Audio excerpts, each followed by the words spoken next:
The pounding on my apartment door at 1 a.m. jolted me awake in my tiny New York studio. There stood Braden, my best friend since high school, soaked from the downpour, his eyes pleading as he clutched a small backpack. "Adrian, I had a huge fight with my folks and I have nowhere else to go. Can I crash here tonight?" he asked, and I nodded without thinking twice. But as he stepped inside shaking off the rain, I felt a strange twist in my gut that told me this night would not be like any other sleepover we'd had before. I grabbed a towel from the bathroom and handed it to him while he peeled off his wet jacket. His light brown hair plastered to his forehead in a way that made him look both exhausted and strangely vulnerable. We had been through a lot together, from late-night study sessions in college to celebrating his first big marketing job. But something in his voice tonight carried a weight I couldn't ignore. "Thanks, man.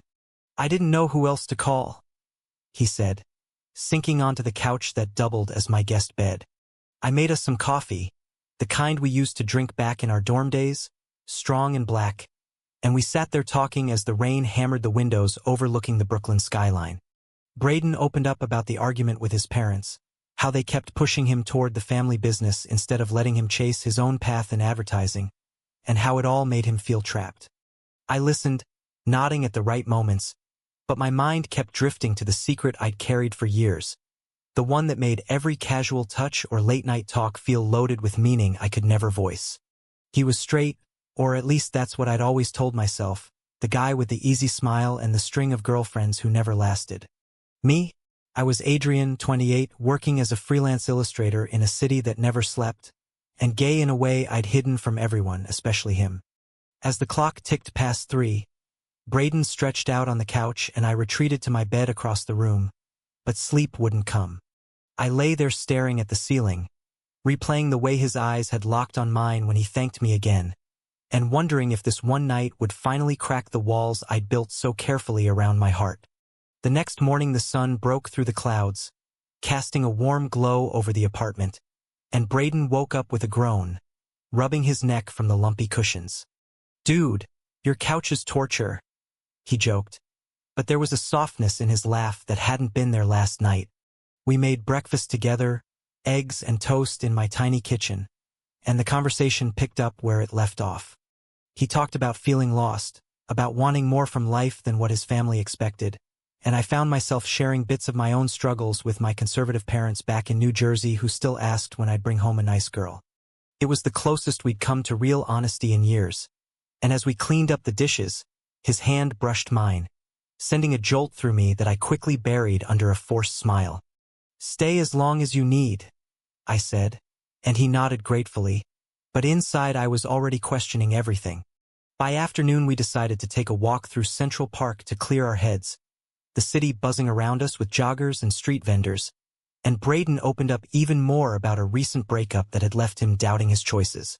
I wanted to tell him then, to spill the truth that had been simmering since we were teens, but the words stuck in my throat like glue. Instead, I steered the talk back to lighter things, and we ended the day with takeout Thai food on the couch, laughing over old memories until the exhaustion from the night before caught up. That second night, with him still on the couch and me in my bed, the silence felt thicker, charged with things unsaid, and I realized with a sinking feeling that letting him stay had already started to change the careful balance we'd maintained for so long. I tossed and turned, my mind racing through what-ifs, knowing that if I wasn't careful, this sleepover would force me to confront the one truth I'd sworn to keep buried forever. By the third morning, Braden's presence in my apartment started to feel almost normal, but the normalcy was a lie I told myself to keep the peace. He borrowed my spare razor and we shared the small bathroom mirror, trading jokes about his bedhead while the coffee brewed, yet every shared moment chipped away at my resolve. "You know, Adrian, you've always been the one person who gets me without judgment," he said over breakfast, his blue eyes steady on mine in a way that made my chest tighten. I mumbled something about loyalty and changed the subject to his job hunt, but inside the conflict raged louder than the traffic outside my window. We spent the day exploring the city together, hitting a museum exhibit on modern art that reminded me of my illustration work, and Braden seemed genuinely interested, asking questions that showed he remembered details from our college days. It was easy, comfortable, until we grabbed coffee at a corner spot in Soho, and he mentioned his family's pressure again. How his dad had called that morning demanding he come home and man up. I felt the urge to share my own story then. The years of pretending at family dinners and dodging questions about my love life. But fear held me back like a chain. Back at the apartment that evening, we ordered pizza and cracked open a couple of beers, the conversation turning deeper as the lights of Manhattan twinkled through the blinds. Braden talked about feeling stuck between who he was and who everyone expected him to be, and I found myself nodding too much, my own identity crisis mirroring his words in ways he couldn't know. Sometimes I wonder if I'm living the life I really want, he confessed, and the vulnerability in his voice cracked something open in me. I almost said it right there, almost admitted that my feelings for him had crossed the line from friendship years ago. But instead I suggested we watch an old movie to lighten the mood. As the film played, our shoulders brushed on the couch, and the casual contact sent my thoughts spiraling into panic and longing all at once. That night he fell asleep first, his breathing steady in the quiet room, and I lay awake replaying every look, every word, wondering how long I could keep pretending. The next day brought a text from my sister in New Jersey reminding me of our parents' upcoming anniversary dinner, and the guilt hit hard because I knew I'd have to bring someone or face the usual questions. Braden noticed my distraction and asked if everything was okay. His concern genuine and warm, and for the first time I felt the weight of my secret like a physical burden. We decided he'd stay another week while he sorted out his living situation, and the decision felt both right and terrifying. As we ran errands together, grabbing groceries and laughing over silly things like the price of avocados, the bond between us deepened in ways that scared me. I started noticing small things, the way he hummed while cooking or the kindness in his eyes when he helped an elderly neighbor with her bags, and each observation fed the internal storm I couldn't escape. By evening we were back on the couch, sharing stories from our past, and when Braden placed a hand on my shoulder in a gesture of thanks for letting him stay, the touch lingered a second too long. My heart hammered, and I pulled away with a joke to cover the flush on my cheeks. That night the rain returned, drumming against the glass like my racing thoughts, and I realized with painful clarity that the lines between friendship and something more had already begun to blur beyond repair. The week stretched into 10 days, and Braden's temporary stay started to reshape the rhythm of my days in ways I both craved and feared. We fell into a routine of morning runs along the East River, where the city skyline rose sharp against the blue sky, and evening talks that grew more honest with every passing hour. "Adrian, you're the only one who doesn't make me feel like I have to perform," he told me one afternoon while we grabbed lunch at a food truck in Midtown, and his words hit deeper than he knew. I smiled through the ache, hiding the truth that my own performance was the biggest act of all. The straight facade I'd worn to protect our friendship and my place in a world that didn't always welcome men like me. Work calls pulled me away some days, sketching logos for clients from my desk while Braden worked on his resume at the kitchen table. But the shared space made everything feel intimate in a way that amplified my inner turmoil. My family called more often, my mom hinting at setting me up with a neighbor's daughter, and the pressure built like a storm cloud I couldn't outrun. I dodged their questions as best I could, but Braden overheard one call and asked gently why I seemed tense afterward. "Family stuff," I muttered, and he nodded with understanding that made me want to spill everything. One evening we attended a free concert in Central Park, the music swelling under the stars as people danced around us, and Braden pulled me into the crowd with a laugh. For a moment, surrounded by the energy of the city, it felt like we were just two guys enjoying life. But when his arm draped casually over my shoulder during a slow song, the contact sparked a rush of emotions I struggled to contain. Later, back in the apartment, the conversation turned to past relationships, and Braden admitted his breakups always left him wondering if he was missing something fundamental. I listened, my pulse quickening, and when he asked about my dating history, I gave vague answers that skirted the truth. The misunderstanding hit when he assumed I was shy around women, and I didn't correct him, letting the lie sit heavy between us. That night, as he settled on the couch, I paced the room replaying the day, the what-ifs crowding my mind until sleep finally claimed me in fits. The next morning brought a turning point when Braden received a call from his ex, and the argument that followed left him raw and open. He confided in me about feeling like he had never truly connected with anyone the way he did with me, and the words hung in the air like a challenge. I froze, my secret identity crisis surging forward, but instead of confessing, I suggested we take a day trip to the beach in Jersey to clear our heads. On the train ride, the scenery blurring past, Braden opened up about his fears of disappointing his family if he didn't follow their path, and I shared just enough about my own struggles to feel the connection deepen without revealing too much. The ocean air that afternoon refreshed us, waves crashing as we walked the sand, and for the first time Braden hugged me tightly in thanks, the embrace carrying a warmth that blurred every boundary. Back home that evening the tension simmered, conversations laced with unspoken layers, and I knew the pivotal moment was approaching where one wrong word could shatter everything. My internal conflict grew sharper, the choice between silence and truth looming larger with each shared glance, each moment of quiet understanding that made our friendship feel like the foundation for something far more profound and terrifying. Misunderstandings crept in like shadows as the days blended, and the pressure from outside forces began to test the fragile balance we'd built in my New York apartment.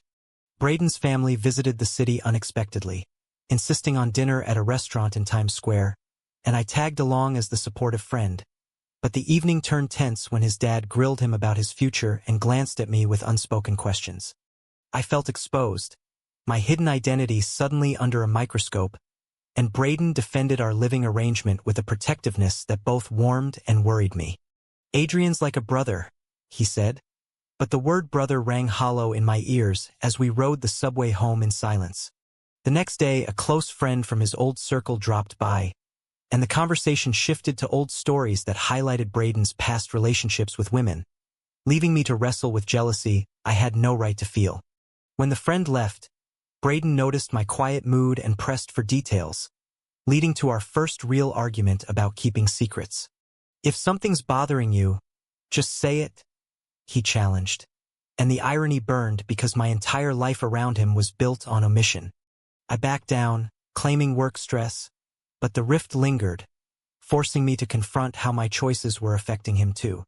Family pressure mounted for me as well when my sister visited from Jersey, bringing news of my parents' growing concern about my single status, and Braden overheard enough to offer advice that hit too close to home. "Maybe it's time to be honest with them," he suggested, unaware how those words applied to us both. The week escalated when Braden landed a job interview that required him to move out soon, and the realization that our time together was ending sparked a panic in me that I couldn't hide. We spent an emotional evening sorting through old photos on my laptop, reminiscing about high school antics and college pranks, and the closeness turned raw when he admitted missing the connection we had built these past weeks. "You've changed things for me, Adrian," he said softly, and the vulnerability in his voice pushed me to the edge of confession. Instead, a misunderstanding arose when I pulled away too quickly, and Braden interpreted it as rejection, leading to a night of awkward distance on the couch. The following day brought a betrayal of sorts when a mutual friend texted me warning that Braden had been asking questions about my personal life behind my back, stirring doubts about trust. I confronted him gently, and the conversation revealed his own growing confusion about our bond, how it felt deeper than friendship, but he couldn't name why. The air thickened with unspoken possibilities, my identity crisis peaking as I weighed the risk of losing him against the freedom of truth.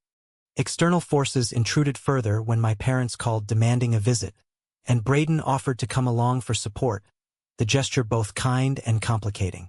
As we prepared for the trip, the sacrifices became clear, the potential loss of family acceptance and social circles hanging over every decision. That evening, alone in the apartment, Braden and I sat in heavy silence, the weight of choices pressing down, and I knew the coming days would force a reckoning that could either strengthen us or break us apart forever.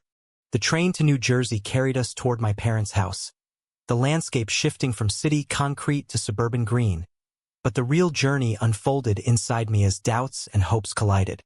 Braden sat beside me, his presence steady yet charged, and we talked in low voices about what to expect, his hand occasionally brushing mine in reassurance that sent conflicting signals through my already frayed nerves.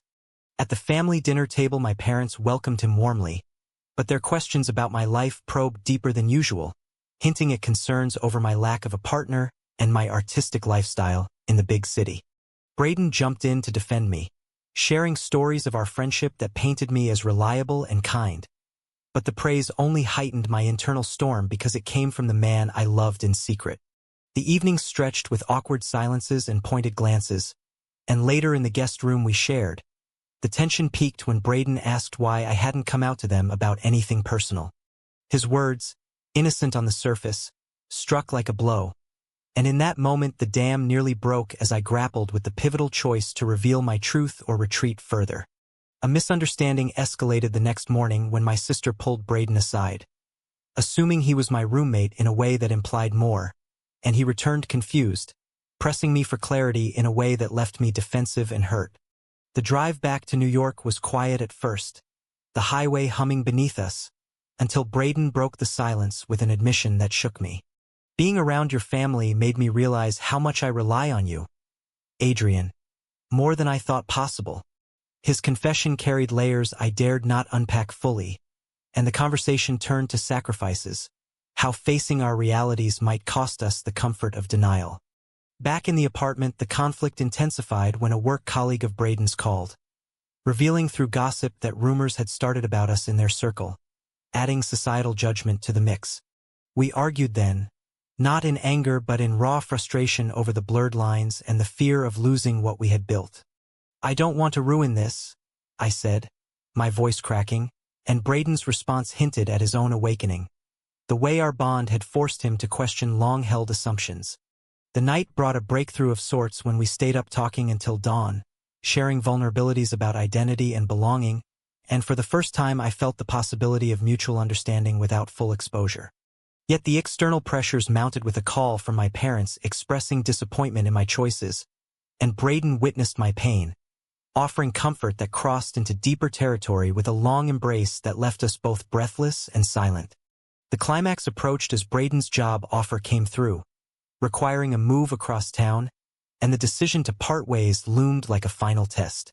Misunderstandings peaked when I assumed he wanted distance, and he thought I was pushing him away, leading to a raw exchange where emotions ran high but truth stayed just out of reach.